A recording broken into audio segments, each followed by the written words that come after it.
Well, it was a sad day for women yesterday and for justice. Repeatedly punching a 71-year-old woman, a grandmother, will not even get you a conviction. How good is that?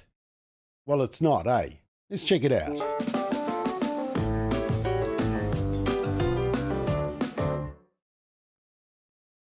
So before we cover yesterday's case, let me tell you about another case or two. In May 2019, Paul Raymond Harris, 47 years old, yes, we know his name and his age, was found guilty of punching Green MP James Shaw repeatedly in the head on the 14th of March as the MP walked to work.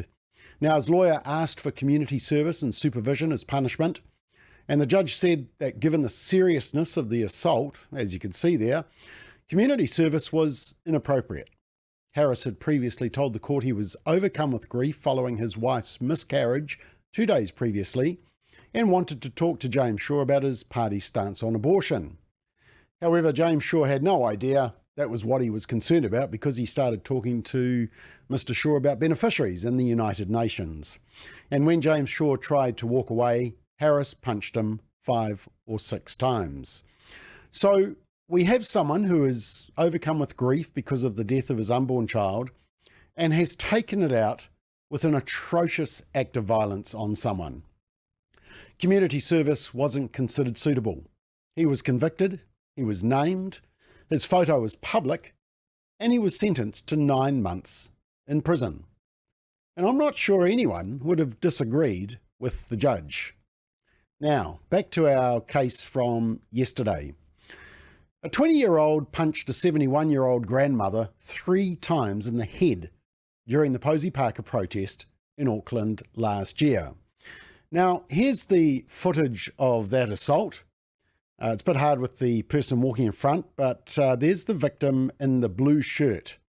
And you can see the offender landing 3 hard punches on the head or in the head of the woman. And as a result of the attack, she suffered concussion and bruising. She told the court that since the assault, she'd been unable to go out and interact with people. She couldn't sleep without taking medication, and any noise caused her severe stress. She said, "The crime itself has had a huge impact on my general well-being." So what happened to this offender, protester, this 20-year-old who attacked an elderly woman? Well, this protester has been granted a discharge without conviction. So no conviction. It's not a crime. It's not treated as a crime. Discharge without conviction. James Shaw's attacker got a 9-month sentence. This protester got permanent name suppression. James Shaw's attacker, well, we all know who he is and what he looks like.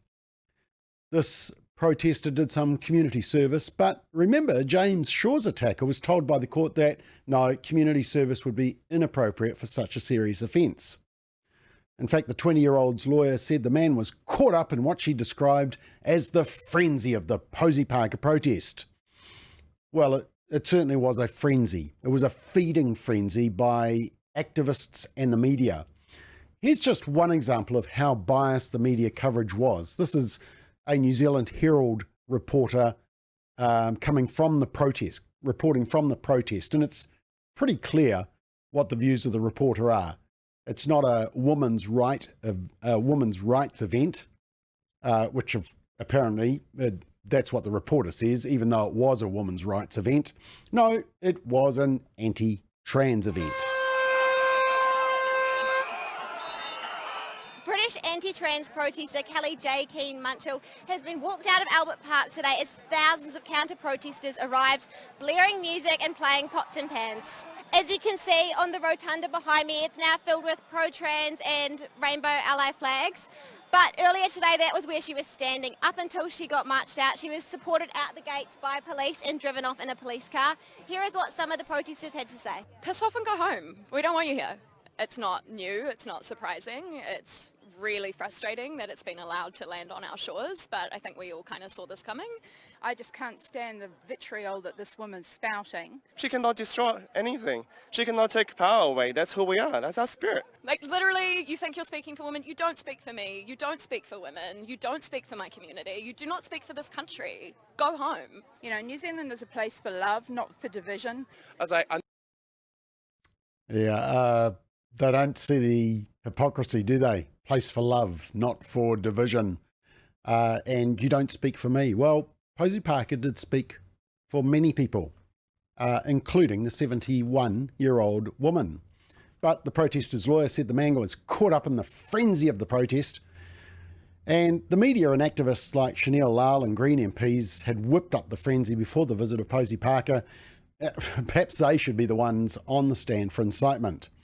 The court was also told that the 20-year-old had suffered from ADHD and autism. But remember, James Shaw's attacker was grieving from his wife losing their unborn child.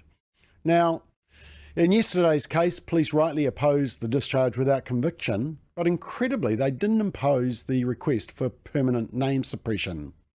So a 20-year-old can punch a 71-year-old woman in the face repeatedly, and in New Zealand, you can get a discharge without conviction, not even a conviction, and permanent name suppression.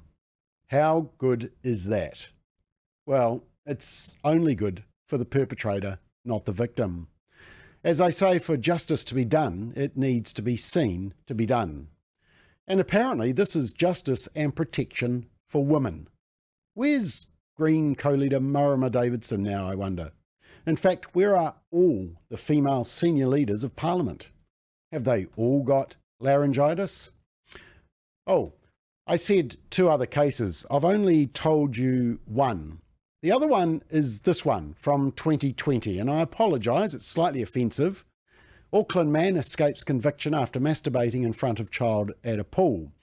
A man who masturbated in front of a 10-year-old at an Auckland pool has been discharged without conviction. The 25-year-old, who was granted permanent name suppression, stripped naked and began masturbating while watching the unsupervised child changing. Now, the judge said factors such as the man's early guilty plea, unblemished record and young age, well, he was 25, jet lag, and apparently he recently changed his medication, were taken into account when making this decision. The judge was none other than the same judge yesterday who let off the 20-year-old for bashing a grandmother. Perhaps the real problem is our judiciary. Have they ever been a victim? Just asking. In our next episode of McBLOG, we speak to the grandmother, the victim, for her view. And I honestly didn't know what happened because as I was hit with the shoulder charge, I took a blow behind the ear, which I don't know whether you know is it's called the sweet spot. It's a king hit. It can kill.